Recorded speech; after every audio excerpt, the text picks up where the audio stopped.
La marquesa de Dai, a quien se la conoce también como la dama de Dai, se llamaba Xinjui.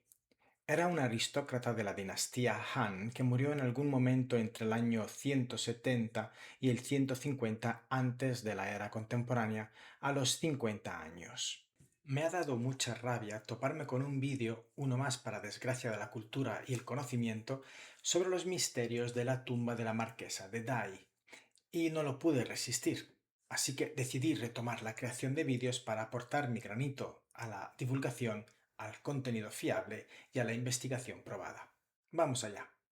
Hoy viajamos hasta la China imperial, de hace más de 2000 años, para hablar de un hallazgo arqueológico que deja a las grandes pirámides y a todos los sistemas de construcción para la momificación de cualquier otra parte del mundo un tanto en ridículo, con todos los respetos. Además, en este yacimiento nos encontramos con un 3 por uno, es decir, que en el mismo y único descubrimiento los arqueólogos encontraron tres asombrosos casi inexplicables, digo casi porque sí son perfectamente explicables, aunque ya se han adelantado para exponerlos como descubrimientos que los arqueólogos no saben explicar, que desafían la ciencia, que son prueba de alienígenas en el pasado y otras cosas por el estilo. Hablamos de la tumba de Ma Wangdui, un complejo funerario de élite con tres enterramientos principales, el de la marquesa de Dai, el de su marido Li Kang y el de un joven, muy probablemente el hijo de ambos. Empezamos.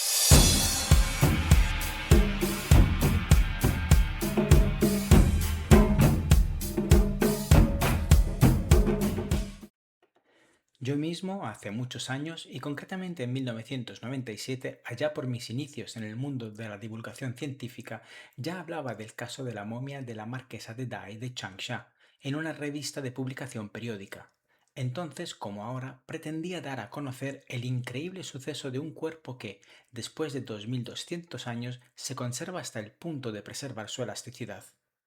Empecemos por situarnos en el tiempo. La tumba es de hace 2200 años, es decir, cuando en Europa las tribus celtas dominaban aún el centro y el norte del continente, mientras Roma se enzarzaba en las guerras púnicas contra Cartago y conquistaba los Balcanes y el resto del Mediterráneo.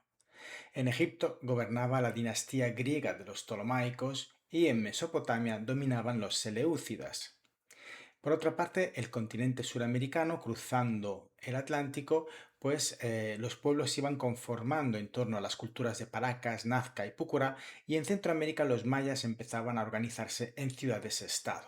En China, el imperio Han conocía un desarrollo a todos los niveles que sorprende aún hoy en día, y había desarrollado un sistema de enterramiento tan sofisticado que produjo de forma accidental la mejor preservación corporal conocida, una momia que supera a todas las conocidas en cuanto a su estado de conservación.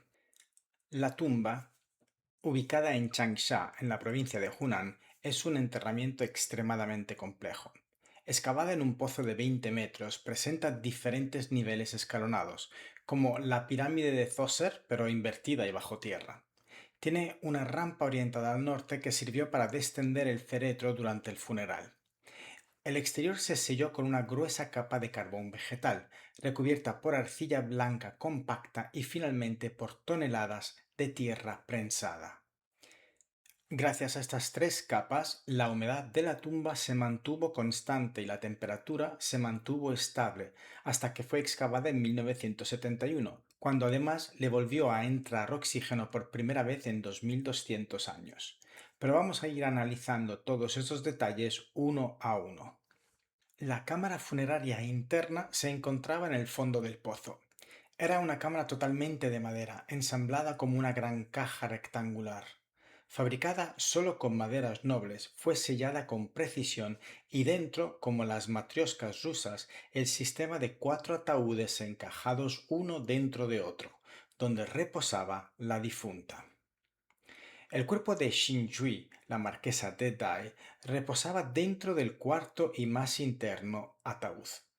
Eso garantizó el aislamiento del cadáver, la protección contra la humedad y contra los insectos y microorganismos. Por eso su cuerpo no sufrió putrefacción normal, es decir, no hubo destrucción bacteriana masiva, no hubo gasificación, no hubo colapso de tejidos ni esqueletización. La degradación que sufrió el cuerpo fue mínima y muy lenta. La momia de la dama de Dai estaba envuelta en 20 capas de tejido, sujetadas por 9 cinturones. Y he ahí el gran asombro. Estaba flotando en unos 100 litros de un líquido parduzco, de color ámbar oscuro. Este líquido no era una fórmula de embalsamamiento en sí, es decir, no estaba allí cuando se enterró el cadáver. Ahora bien, todo apunta a que fue un factor clave para que la momia de la dama de Dai se hallara en el estado en el que se halló cuando se abrió el ataúd en 1972. El cuerpo estaba hidratado, sin signos de descomposición, y lo más intrigante es que, a diferencia del resto de las momias conocidas, aún era flexible y su piel tersa. El líquido se formó de manera natural dentro del ataúd sellado. Fue el producto de microfiltraciones de agua a lo largo de los siglos, mezclada con productos de descomposición del ataúd, de los textiles y del propio cuerpo, con compuestos orgánicos procedentes de la madera lacada y sales minerales del entorno. Es decir, un fluido generado gracias y exclusivamente debido al tipo de enterramiento. ¿Por qué no se descompuso el cuerpo? O mejor dicho, ¿cómo es que no se descompuso y se mantuvo flexible y no rígido? Las claves están en el entorno anaeróbico, es decir, con ausencia de oxígeno, en la alta humedad constante, en la temperatura estable, en el pH ligeramente ácido del líquido y en la ausencia de microorganismos aerobios. Todo un ecosistema único gracias al sellado hermético de la tumba y sus características. La capa de carbón absorbió la humedad y mantuvo el microclima interior estable. La arcilla blanca impidió el paso de agua en grandes cantidades y solo se filtraron pequeñas cantidades de agua subterránea que pasaron muy lentamente a través de microfisuras de la arcilla o la madera, lo que se fue acumulando lentamente a lo largo de 2200 años, un líquido que fue rellenando un espacio controlado por la cámara de madera lacada. Todo ello contribuyó a formar la momia que tenemos hoy en día. La piel conserva su integridad anatómica aunque es viscosa y gelatinosa. Las articulaciones mantienen cierta flexibilidad, los órganos internos, el cabello y la estructura corporal. Por supuesto, cambió la composición química de los tejidos y se produjo la liberación de compuestos al líquido, que cambió la coloración y la textura de la piel. El ajuar funerario es otra cosa sorprendente. Más de 27.000 objetos, entre los que hay más de 24.500 textiles, vestidos, mantos y telas rituales, prendas de seda ultra finas que aún resultan inimitables hoy en día. De todas ellas, la más asombrosa es la túnica. Esta es para mí, de verdad, el descubrimiento más sensacional. La túnica transparente de seda hallada en la tumba de la marquesa de Dai es uno de los textiles más extraordinarios de toda la historia de la humanidad. No es una exageración, ningún otro tejido antiguo combina delgadez extrema, pureza técnica y estado de conservación comparables. Se trata de una túnica de 1,40 m de largo con un ancho de mangas de 2 metros, con un grosor del tejido de, atención, entre 0,15 y 0,25 milímetros. El peso total de la prenda no llega a los 30 gramos y está hecha con hilos de seda ultra finos, de unos 11 a 13 micras de grosor, una seda desgomada casi por completo, lo que aumenta la caída y la suavidad, y de un color marfil pálido casi transparente. Los análisis de microscopía óptica y electrónica mostraron 1. Hilos perfectamente uniformes, sin variaciones visibles de grosor. 2. Torsión mínima, lo que requiere un control manual excepcional.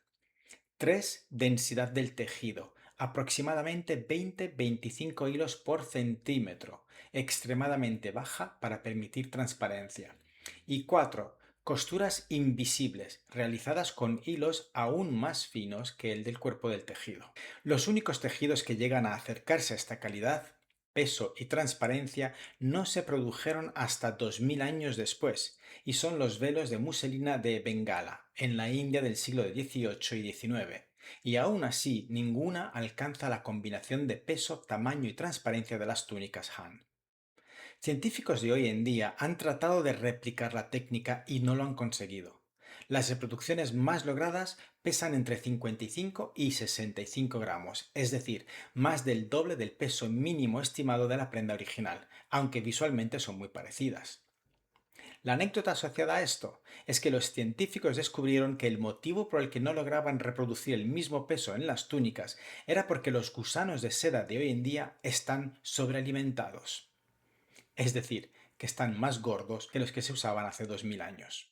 Lo que hicieron fue reducir deliberadamente la cantidad de hojas de morera para que los gusanos crecieran más lentamente, produjeran menos seda y generaran filamentos más finos. A esto se le llama alimentación restringida controlada. No es una desnutrición tal cual. ¿Por qué lo hicieron? Porque los gusanos de seda modernos, seleccionados durante siglos para producir más seda, generan filamentos más gruesos que los gusanos de la época Han. Para intentar igualar la finura del hilo antiguo, los investigadores probaron a reducir la ingesta, variar la humedad, modificar la temperatura y usar variedades antiguas de morera. En definitiva, no se puede replicar la seda Han por tres motivos. 1. La selección genética moderna hace que los gusanos de seda estén optimizados para producir cantidad y no delgadez. 2. Las variedades de morera antigua ya no existen hoy en día. Y 3. Las técnicas de hilado de las hilanderas Han se han perdido. Y aquí está la clave de todo esto. No necesitamos extraterrestres, ni misterios indescifrables, ni conspiraciones arqueológicas. Lo que ocurrió en Mawangdui no desafía la ciencia, la demuestra. La tumba de la marquesa de Dai es un ejemplo perfecto de cómo la combinación de técnica, materiales, azar y tiempo puede producir resultados que parecen imposibles hasta que los estudias con rigor. Por eso hago este vídeo, porque la historia no es lo que algunos quieren creer ni lo que otros inventan para conseguir visitas. La historia no es lo que crees, es lo que puedes demostrar. Y lo que podemos demostrar sobre la Dama de Dai es mucho más fascinante que cualquier mito.